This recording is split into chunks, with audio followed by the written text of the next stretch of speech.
The national debt hit $1 trillion back in the 80s.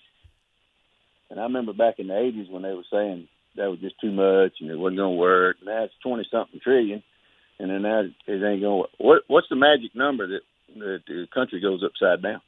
Or is there a number? We have to take into consideration, it's a hard number to look back on because I don't know off the top of my head what the GDP number was in the 1980s. I mean, how many goods did we produce in 1980? I don't remember what the number was, but I can assure you it was a lot less than we do now. So I'm making this number up.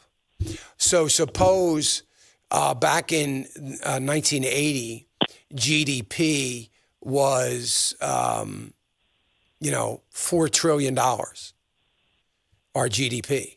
That's how much stuff we made. $4 trillion worth of stuff. Well, today it's 18 trillion. So when you have to look at those two things to see if it's comparable.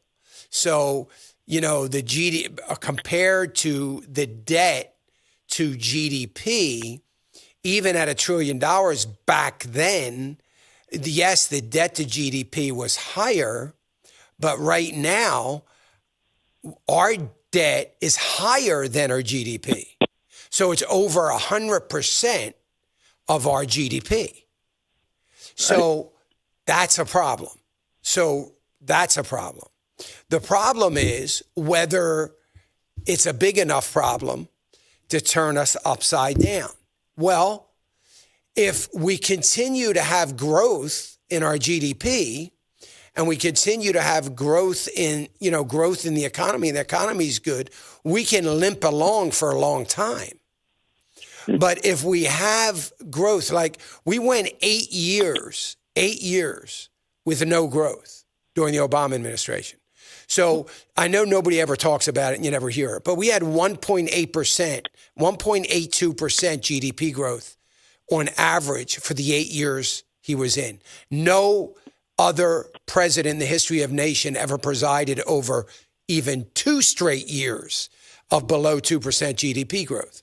He had 8 straight years of below growth GDP.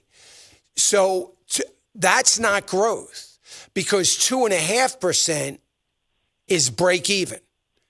In other words, 2.5% GDP is keeping pace with population.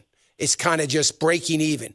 If we have a crummy economy and we do 2.5%, then we still have the same crummy economy. If we do 2%, then our crummy economy just got a little worse. So what I mean is 2.5% is about the break-even point.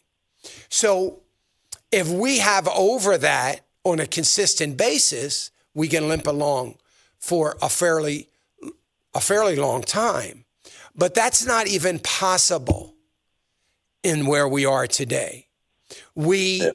Because we're just not going to have the same pace of growth that is going to be equal to the pace of debt. Our pace of debt is growing like wildfire. Our pace of GDP is barely growing. So we're going to get to this point of no return, at the pace we're going a lot sooner than we think.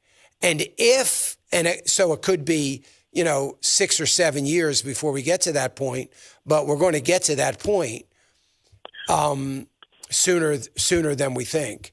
And if we had a crash in the economy, not the markets, but if the economy crashed, then we've got a problem because now it's going to speed up getting to that point. Hey, remember to click the subscribe button right here on the screen. And don't forget to hit the notification bell so you'll be notified when new content is added. And more importantly than anything, you don't want to miss all 3 live hours of Financial Issues every day from 9 to noon. And you can watch it on FISM.TV. That's FISM.TV.